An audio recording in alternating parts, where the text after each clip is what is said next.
How do you see another dimension? This is my own theory. I'll also be experimenting with this. If anyone wants to do it with me, put a comment down below.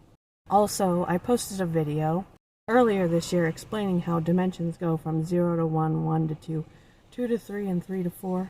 I'll repost that video. But basically, it's in recognition that anything that you see that is other is you. Let me kind of explain. So I got this two-dimensional piece of paper and I put holes in it just to demonstrate what I'm going to do. So in 2D, if you take a 3D object and you were going to move it through 2D, I'm going to say the 3D object is my hand, okay? And you put your fingers through the 2D object. It would look like they're separate entities, okay?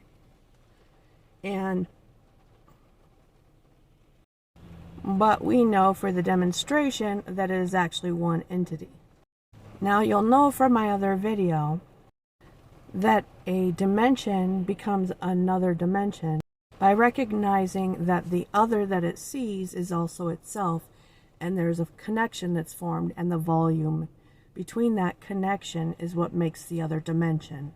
So say, for instance, if I'm looking at a person and I recognize that the other person is me, in that recognition, I would begin to see the connection, the volume that is filled between me and that other person, the space in between.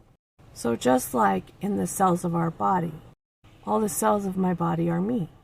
And in that recognition, I see myself as human instead of just a single cell.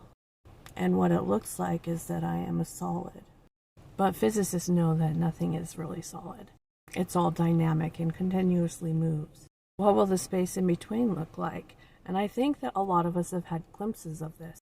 This is where a lot of phenomena is experienced. But I think, again, that without that recognition, it's just seen as phenomena.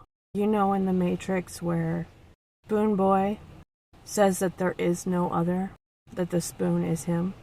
When you recognize that the other is you, you can move the other because it's you. Just like the fingers on my hand. Now I have several examples of people doing this. My theory is that this is the key to not dying. It's also the key to resolving a lot of world issues, including overpopulation. With unlimited space, there is no overpopulation. But there's a lot more to it, so I will give you examples in the following videos and explain more in depth.